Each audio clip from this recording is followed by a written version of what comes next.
He's right. Hecate says I'm her main squeeze. Lucifer the light bearer, murderer Venus. Reign with magic, death Inducer.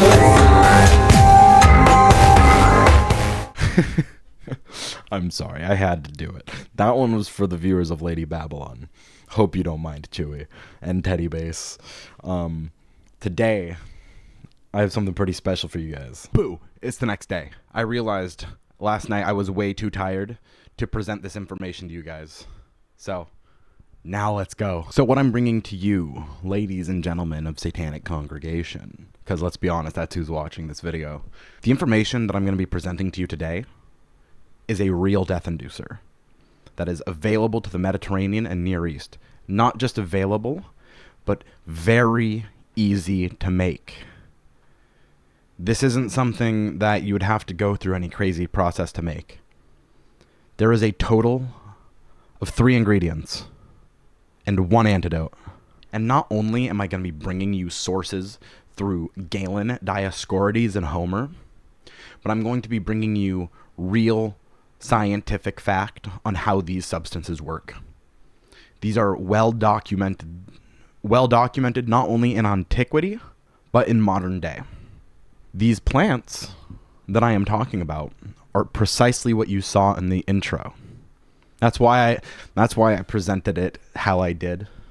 First of all, I thought it would be really funny. I thought it would be really funny to, do the Lady Babylon type intro. Won't happen again, I promise, unless you want it to happen again. But I'm not here to steal a format. I'm here to nod at my respect to Amon, right? I'm trying my best to utilize the methods he taught us to analyze the sources and connect it to the real world. 0 speculation and 0 miracles. Just raw data. And I'm going to let you do with this information what you want. I'm not stating anything as fact other than what these chemicals do. So don't get me wrong. But I don't think you will, because if you're here, you probably watch Amon. So you understand. With that being said, let's fucking do this. I think it only makes sense that we start with something that you will almost certainly recognize. So I'm going to put it up on screen right here, and I'm going to read it out to you. Kai sulabe hedusmatato antos smurnes ekletes pentakosius cyclus kai kinamumo eodus to hemisu tutu diakosius pentaconta kai kalamu. That one. Kalamu. That's what we're here for. This is the well-attested plant. Calamus. What we just looked at is listed in Galen as Kalamu aromatique. But that's not the only Kalamu that is in Galen. If you go literally to the next entry, so they are literally side by side. They're on the same page. What I'm showing you on screen right now is the Perseus entry, but I'm going to show you this scan right here. They are literally in the same page. The next one, the next entry is Kalamu Fragmitu. You know what that one is? This one's very rarely talked about. I have not seen anywhere else that it's been talked about in the context of this at all. I may not be looking in the right places. It's very possible that I'm wrong, that nobody's talked about this. But I don't know of anyone who's talked about this in this context. I can show you these sources all I want, but I think it's time that I bring to you the chemical properties of these plants. So, we're going to start with calamus. This plant. It is very well attested in the Mediterranean, and was very common, and it, as you saw, was listed in Exodus as a part of the recipe in the anointing oil. And so you might be asking, why is the calamus so special? Well, it contains beta-acerone, which activates the GABA receptors for a calming and anxiety-reducing effect, right? it blocks the NMDA receptors, giving a disassociative effect. Makes you, you know. It's also going to increase the dopamine, serotonin, and norepinephrine. So that's just general mood enhancement. That's how antidepressants work. I was pointing at something as if I have them. I'm not on them. And it's also just a good antioxidant, right? So, but that's not even the most important part. The most important part is that it's an MAO inhibitor. What an MAO inhibitor does, specifically in this context, is if you were to consume DMT orally, typically the MAO enzymes in your stomach will destroy the DMT alkaloid before it even absorbs into your bloodstream. So you just don't get any. You just get nothing out of it if you just consume it outright. Something particularly fascinating is Galen describes it as leptomeres, fine particled, or roughly fine particled. I didn't translate that myself. Please tell me if I'm wrong. But he basically figured out it's a fat soluble compound that affects the whole body. It's a systematic effect. It goes across the whole body. But why the hell am I talking about DMT? I haven't brought that up a single time yet, right? That's where the Phragmites comes into play. Phragmites contains DMT, dimethyltryptamine, and 5-MeO-DMT, which enhances it and prolongs the effects. I assume you are all well aware of DMT, right? So these plants, by the way, are exceedingly common. These are just reed grass. These plants are used to make aulos, right? These are used to make instruments. These are commonly used plants. So they're already collecting these plants, and I would imagine grabbing the rhizomes out with it. These aren't just plants that I found that just so happened to be in the Mediterranean. No, these were in use in antiquity regularly. It's talked about in Galen medicinally, but it's used to make the aulos. It's used to make instruments, right?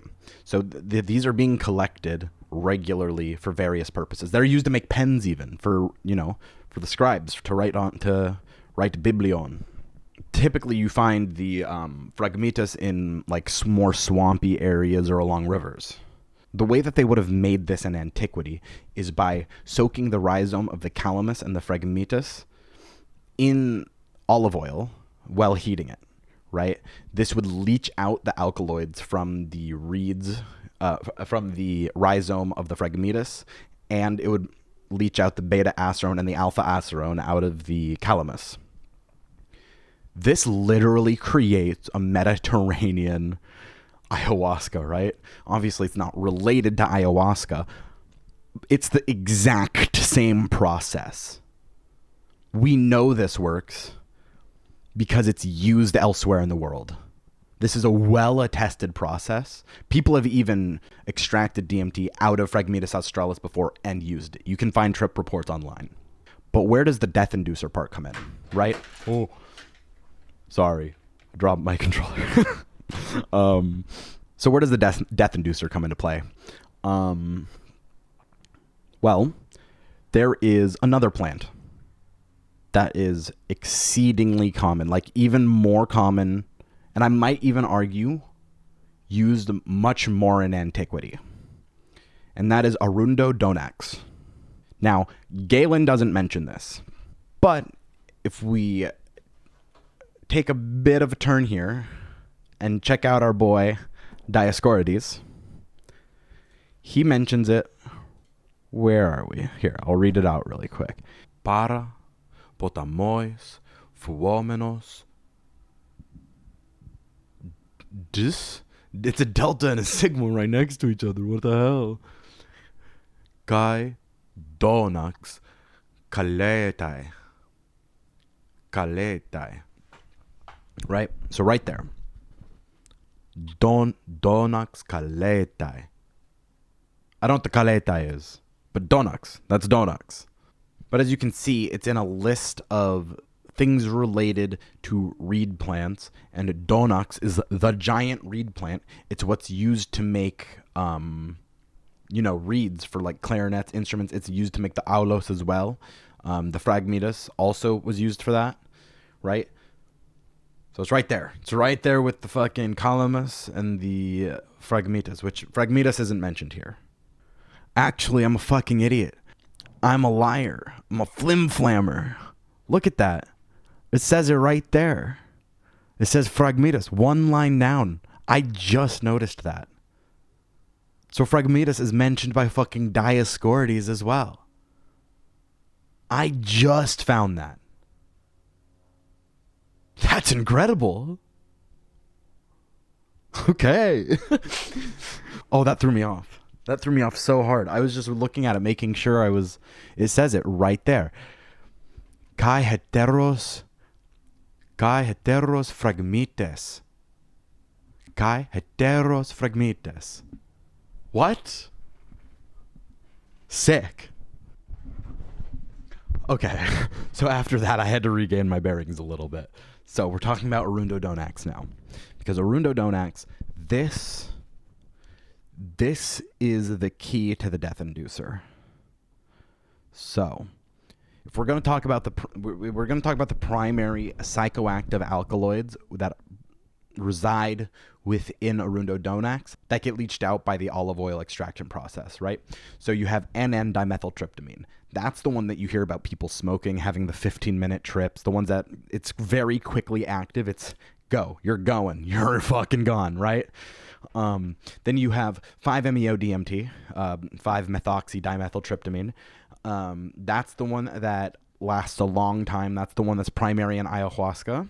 These next two alkaloids are key to the death inducer effect. Okay? These two alkaloids are bufotenine and gramine. These are both toxic alkaloids. Gramine isn't as toxic, but there's a very high concentration of it in Arundodonax.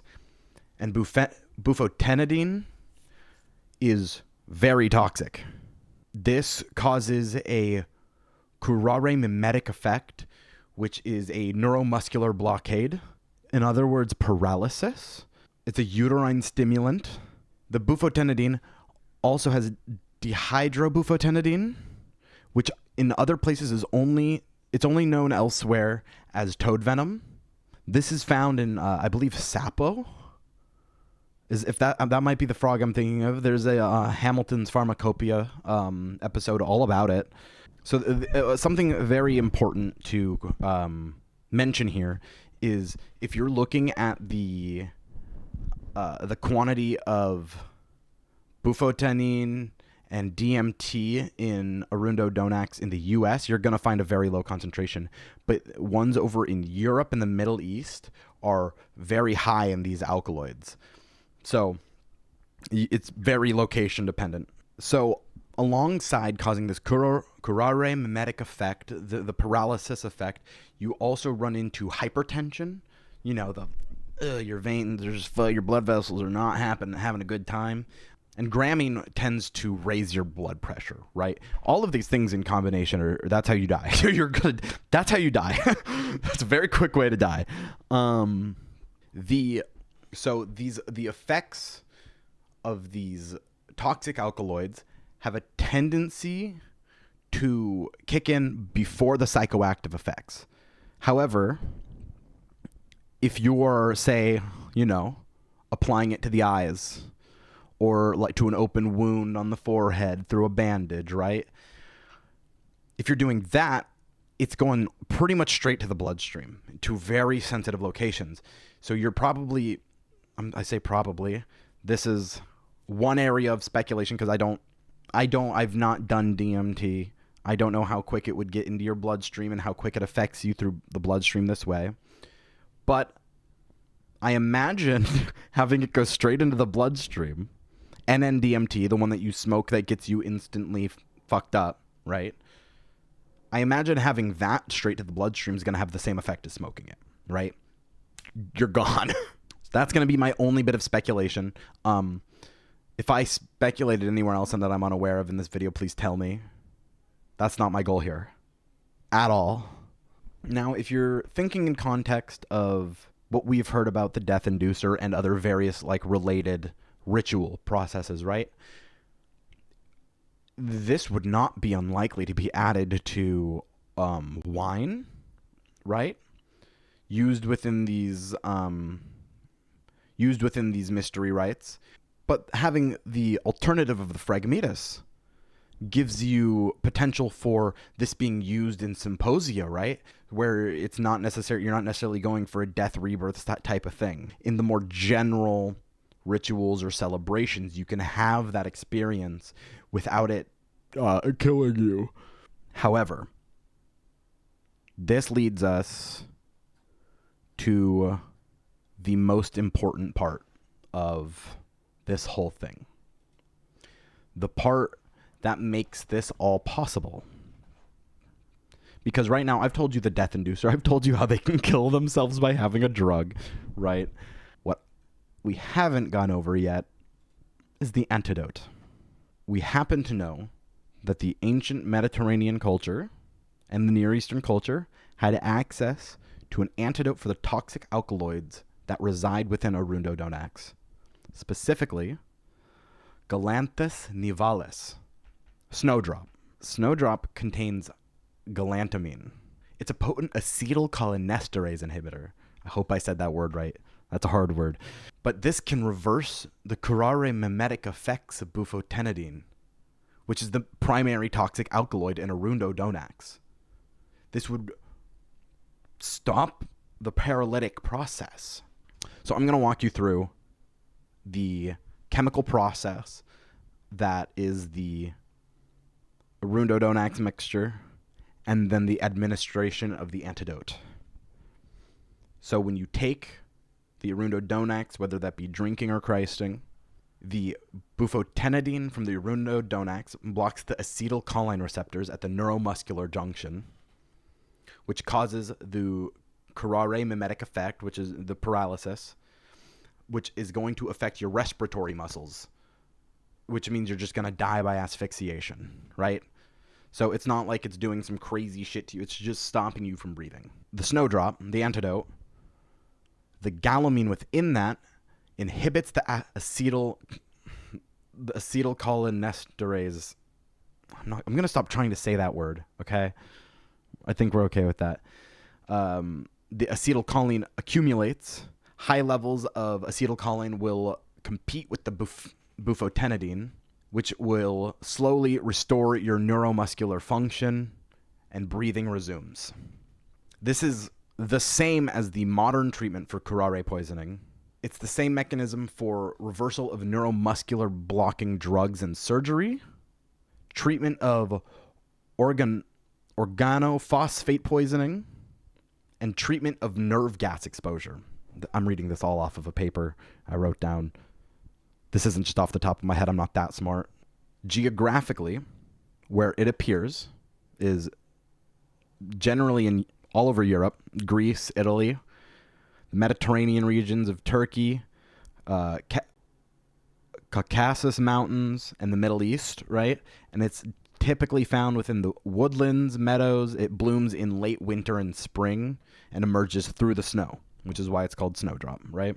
So in the Odyssey Book 10, Hermes gives Odysseus a plant, the moly, right, as an antidote to Circe's poison. This plant is described as having a white flower and a black root, which is very interesting because Galanthus nivalis, snowdrop, just so happens to look just like that.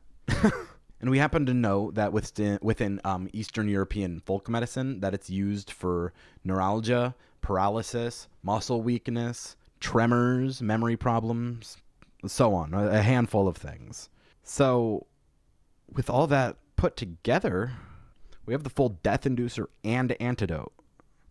Now, do I think this is the death inducer that Amon talks about?